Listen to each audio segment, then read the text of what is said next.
यावेळची एक महत्त्वाची बातमी। पद्मसिंह पाटील रुग्णवाहिकेतून सुनावणीसाठी दाखल झालेत, कोर्टामध्ये दाखल झालेत। पवनराजे हत्याकांडाचा आज निकाल लागणार आहे।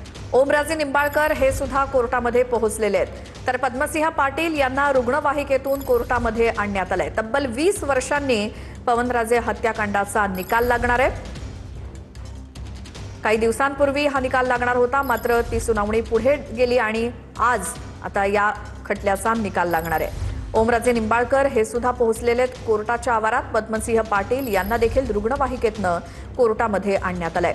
पवनराजे हत्याकांड प्रकरणाचा तब्बल 20 वर्षांनी आज निकाल येणार आहे आणि त्यामुळे सर्वांच्याच नजरा या निकालाकडे लागलेल्या आहेत। माजी मंत्री डॉक्टर पद्मसिंह पाटील यांच्यासोबतच 9 जणांवरती आरोप आहेत। याच खटल्याच्या सुनावणीसाठी स्वतः पद्मसिंह पाटील यांना रुग्णवाहिकेतनं कोर्टामध्ये आणण्यात आलंय। ओमराजे निंबाळकर हे सुद्धा कोर्टाच्या आवारात पोहोचलेले आहेत। तब्बल 20 वर्षांनी पवनराजे हत्याकांड प्रकरणाचा आज निकाल लागणार आहे। संपूर्ण राज्याचं लक्ष या निकालाकडे लागलंय।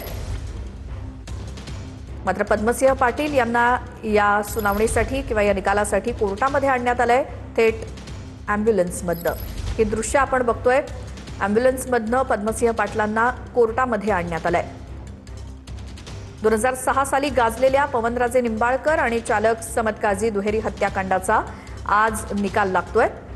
हत्याकांडातील माफीचा साक्षीदार पारसमल जैनला 14 वर्षांनी तर 2 आरोपींना 16 वर्षांनी जामीन मिळालाय। माजी गृहमंत्री माजी खासदार डॉक्टर पद्मसिंह पाटील यांच्यासह 9 जण यामध्ये आरोपी आहेत। पद्मसिंह पाटील, सतीश मंदाडे, मोहन शुक्ला यांनी कट रचत 25 लाखांची सुपारी देत हत्या केल्याचा ठपका सीबीआयनं ठेवला होता। सुनावणी दरम्यान ज्येष्ठ समाजसेवक अण्णा हजारेंचे 128 साक्षीदार तपासण्यात आले होते।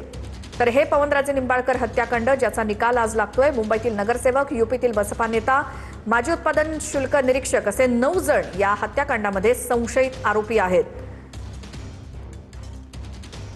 माजी मंत्री आणि माजी खासदार पद्मसिंह पाटील हे देखील यात आरोपी आणि याच संदर्भात निकालासाठी पद्मसिंह पाटील यांना प्रकृतीच्या कारणास्तव रुग्णवाहिकेतनं कोर्टामध्ये आणण्यात आलंय। पद्मसिंह पाटील हे स्वतः आरोपी आहेत, त्यांच्या सकट 9 आरोपी आहेत आणि त्याच संदर्भात आज कोर्ट निकाल देणार आहे। संपूर्ण राज्याचं लक्ष या खटल्याकडे आणि निकालाकडे देखील।